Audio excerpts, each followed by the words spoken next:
What's going on, everybody? It's the Bulls Show, aka Aiden, and welcome back to another video. Today we've got an episode of Chicago Bulls Weekly to discuss with you guys as we now kick on heading into, again, a couple of days rest for the Chicago Bulls and then 2 games to look forward to in this upcoming week that I think many of us will be very excited about. As one, we've got a new player that's going to be coming in to help this Chicago Bulls team, and 2, obviously, Bulls basketball. We always love it. We wish it's going to be back, and soon it will be. But before we get started, please like and subscribe to the Bulls Show. Turn notifications on and let me know in the comments below your thoughts about the Chicago Bulls 2 games this week. And of course, this is the Kickstarter heading into, again, what will be a very tough March schedule and April, but very meaningful as well, considering this will define where we will finish as a team this season. It will also define the players coming back as well and how we're going to look heading into the playoffs. So usually we look at the previous week and we discuss that, but unfortunately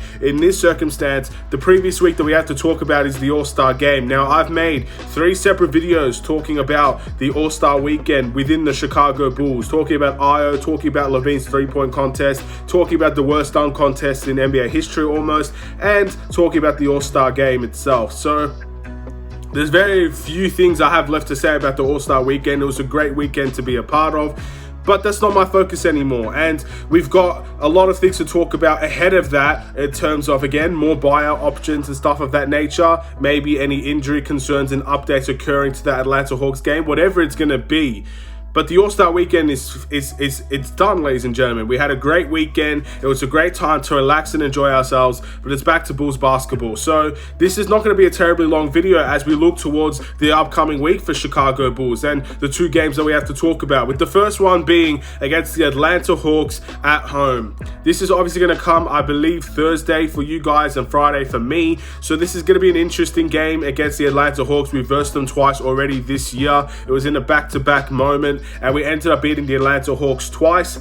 Obviously, we were much more healthier in terms of that game compared to what we have now facing the Atlanta Hawks. And the Atlanta Hawks were very much in a situation where they had pandemic issues, or they had the virus issues and isolation and stuff of that nature. So health and safety protocols, almost the catchphrase I forgot, ladies and gentlemen. But yeah, so it's a completely different Atlanta Hawks team that we're going to be facing, and they're going to be facing a relatively different Chicago Bulls team. However, judging by the Atlanta Hawks season so far, I still put us as the favorites to win this game against Atlanta, because at the end of the day, they do have a little bit of defensive issues within their team, and that keeps them from winning a lot of games. Trae Young's an amazing player, and I have no doubts in my mind Trae Young is going to be the guy to help them and carry them to keep them in close competitive battle with the Chicago Bulls. But I do expect, again, with Zach LaVine in the team once again, DeMar DeRozan continuing to be at a high level, Vucevic having a week off could very much help him as well.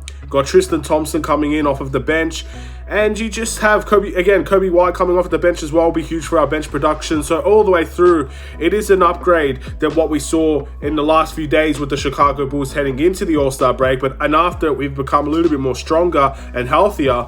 So I do put us down as favorites to beat the Atlanta Hawks, but they are a team that has given us trouble before. Last year specifically, we could not stop their pick and rolls, and it looks like that's the way that their offense is held this year as well. So if we can find a way to stop their pick and roll offense, we will have a chance to win this game. We've done it twice before. Can we do it a 3rd time and a 4th time as well, because we will face them next week as well. And then the last game of this week is going to be against the Memphis Grizzlies at home. Now, we versed the Memphis Grizzlies away. This was when the Chicago Bulls were very much down on injury, and it was an interesting game. We did end up being relatively close, but they pulled away at the end, and they had a fairly decent game. Ja Morant was actually one of the guys we kept relatively quiet. I believe he only had 21 or 23 points within that game. It wasn't his best game in terms of the NBA season, I guess you could say, because he's kind of playing close to an MVP caliber level type of guy right now. So we'll wait and see if that's going to be the same case. Again, Memphis are a very tough team. I know many people are saying that we should beat the Memphis Grizzlies and walk away with the win to make our win streak go to 7. I've heard that quite a few times, but we need to understand that Memphis have 40 wins on their season, and they are third in the Western Conference. They're not an easy team. I think people are going to be taking them too lightly, in my opinion. I think many people see Memphis as a pushover, but they have more wins than the Chicago Bulls. They're definitely far from a pushover. I still would back ourselves at home. Of course, Western Conference teams coming to the East and battling against an Eastern Conference team at home, it puts a lot of pressure on them to walk away with the win away. But if any team's capable of doing it, I would say Memphis are one of those teams. So we got to be very careful. They're not a pushover. They're not a team that's going to give us an easy fight towards our winning streak. But we just have to keep on pushing. And they're definitely a team I can see us walking away with the win from, because we do have a quality team ourselves. As much as we could say Memphis are a tough team and they're a tough problem to have, the Chicago Bulls are tough in their own right. And there's a reason why we're second in the Eastern Conference right now as well. We have a lot of gritty players. We have players that are willing to win. We know what it takes at the moment to win these games. And again, we could have a different way of playing with Tristan Thompson coming into the team that makes us a little bit unpredictable. So we'll have to wait and see. I'm not going to take any of these games lightly. I think we should walk away with the win against Atlanta, but I think many people saying Memphis is a pushover or that Memphis should be an easy win to extend the win streak. I definitely disagree with that. They're a tough team. They've beaten us before. Again, different scenario. That we didn't have Zach LaVine in that game, I believe, so we will have much more strength in terms of how we face them.